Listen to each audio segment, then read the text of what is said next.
रात का समय था। घड़ी की सुइयां 12 को पार कर चुकी थीं। कोहरा इतना घना था कि सड़क पर कुछ भी दिखाई देना मुश्किल था।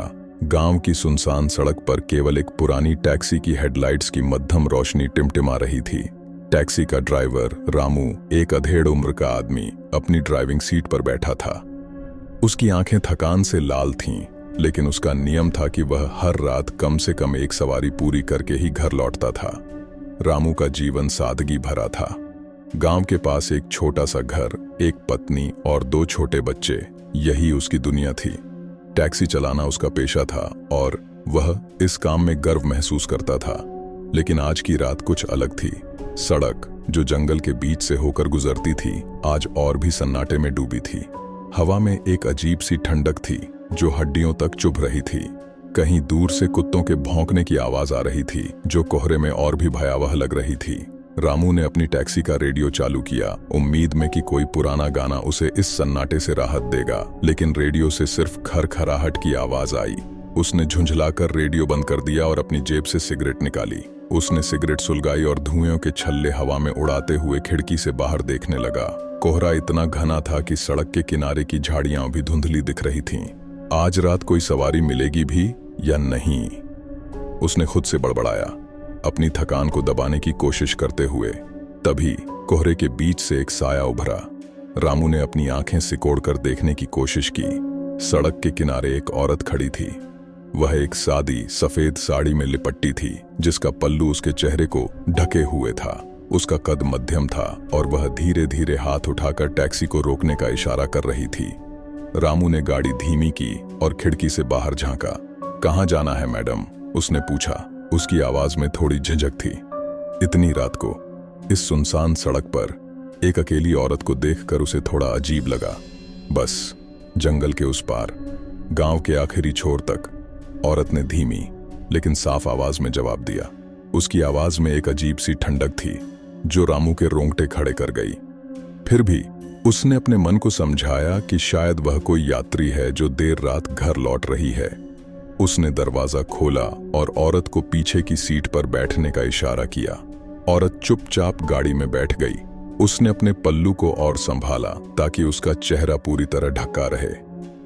रामू ने रियरव्यू मिरर में उसे देखने की कोशिश की, लेकिन कोहरे और अंधेरे की वजह से कुछ साफ नहीं दिखा।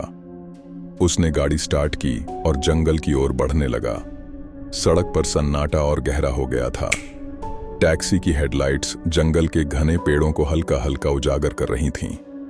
पेड़ों की छायाएं कोहरे में और भी डरावनी लग रही थीं, जैसे कोई अनदेखा खतरा उन पर नजर रख रहा हो। रामू ने अपनी सिगरेट का आखिरी कश लिया और उसे खिड़की से बाहर फेंक दिया। रामू को सन्नाटा असहज कर रहा था। उसने बातचीत शुरू करने की कोशिश की। इतनी रात को अकेले कहाँ जा रही हैं आप? उसने पूछा, अपनी आवाज को सामान्य रखने की कोशिश करते हुए। कोई जवाब नहीं आया। रामू ने फिर से मिरर में देखा। औरत अब भी चुप थी। उसका सिर नीचे झुका हुआ था, जैसे वह सो रही हो। रामू को थोड़ा अजीब लगा, लेकिन उसने सोचा शायद वह थकी हुई होगी। उसने सवाल दोहराया, मैडम, इतनी रात को गांव के उस छोर पर, वहां तो कोई नहीं रहता, सुना है। फिर भी कोई जवाब नहीं। रामू का मन थोड़ा बेचैन हो गया। उसने गाड़ी की रफ्तार बढ़ाई ताकि जल्दी से सवारी को छोड़कर घर लौट सके। तभी टैक्सी की हेडलाइट्स में एक पुराना टूटा फूटा साइन बोर्ड दिखा। उस पर लिखा था, पुराना गांव 2 किलोमीटर। रामू का दिल तेजी से धड़कने लगा। उसे याद आया कि यह गांव कई साल पहले खाली हो चुका था। लोग कहते थे कि वहां कुछ अनहोनी हुई थी, जिसके बाद सारे लोग गांव छोड़कर चले गए। अब वहां सिर्फ खंडहर और जंगल बचे थे।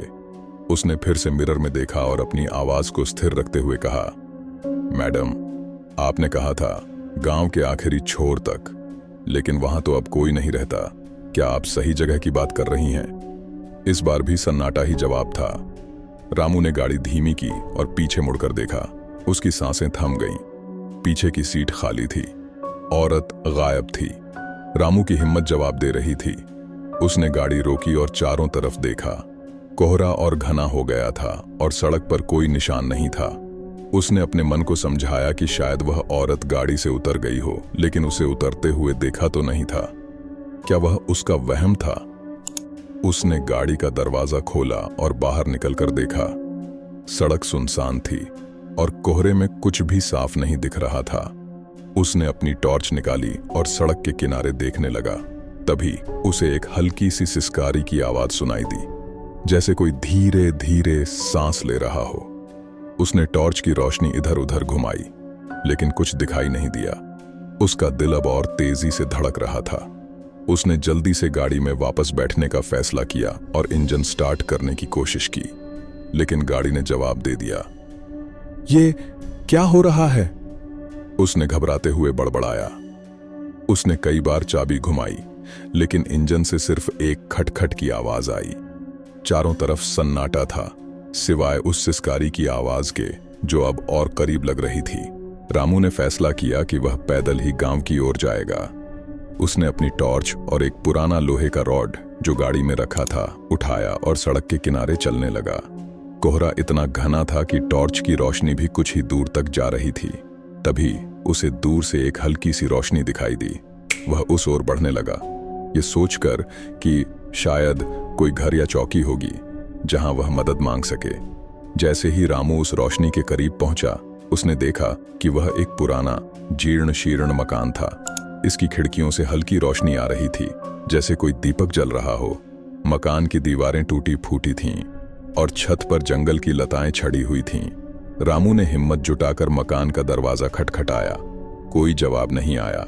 उसने फिर से खटखटाया, इस बार थोड़ा जोर से। जब कोई जवाब नहीं मिला तो उसने धीरे से दरवाजा खोला। दरवाजा खुलते ही एक ठंडी हवा का झोंका आया, जिसने उसकी रीढ़ में सिहरन पैदा कर दी। अंदर एक पुराना कमरा था, जिसमें एक मेज पर एक तेल का दीपक जल रहा था। कमरे में धूल और मकड़ियों के जाले थे, जैसे सालों से कोई यहां नहीं आया हो। मेज पर एक पुरानी तस्वीर थी। रामू ने उसे उठाया और देखा। उसका दिल जोर से धड़का। तस्वीर में वही औरत थी जो उसकी टैक्सी में बैठी थी। तस्वीर में वह औरत एक सादी साड़ी में थी। उसका चेहरा साफ दिख रहा था।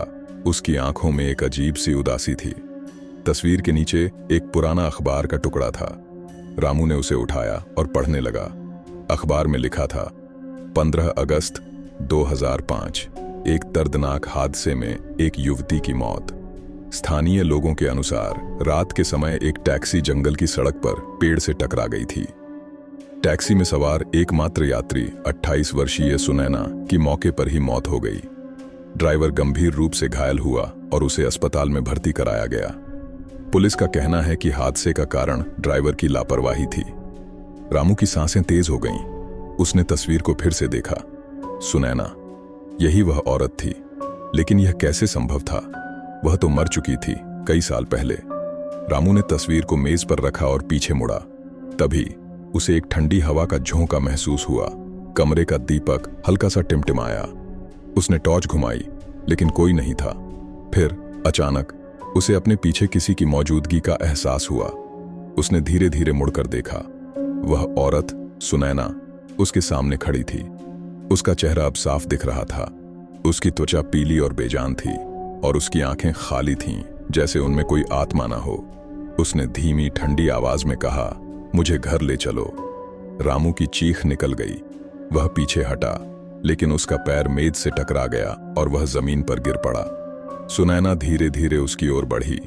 उसकी साड़ी हवा में लहरा रही थी, हालांकि कमरे में कोई हवा नहीं थी। मुझे घर ले चलो, उसने फिर कहा। इस बार उसकी आवाज में एक अजीब सी मायूसी थी।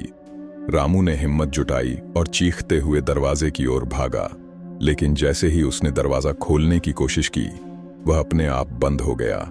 उसने जोर जोर से दरवाजा खटखटाया, लेकिन वह नहीं खुला। सुनैना अब और करीब थी। उसकी ठंडी सांसें रामू के गले पर महसूस हो रही थीं। मैं तुम्हें ले जाऊंगा, रामू ने घबराते हुए कहा, यह सोचकर कि शायद इससे वह बच जाए। अचानक एक तेज हवा का झोंका आया और दीपक बुझ गया। कमरा अंधेरे में डूब गया। रामू ने अपनी टॉर्च चालू की और देखा कि सुनैना गायब थी। उसने दरवाजा फिर से खोला और इस बार वह आसानी से खुल गया। वह दौड़ता हुआ बाहर निकला और जंगल की ओर भागने लगा। रामू दौड़ता रहा जब तक कि वह जंगल से बाहर नहीं निकल गया। सुबह होने वाली थी और कोहरा धीरे धीरे छूट रहा था। वह पास के एक गांव के मंदिर में पहुंचा, जहां वह थक कर बैठ गया।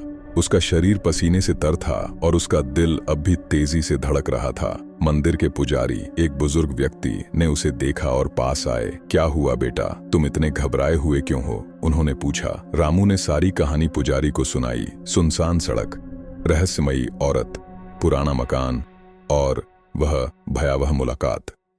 पुजारी ने उसकी बात ध्यान से सुनी और फिर गहरी सांस ली। तुमने सुनैना को देखा?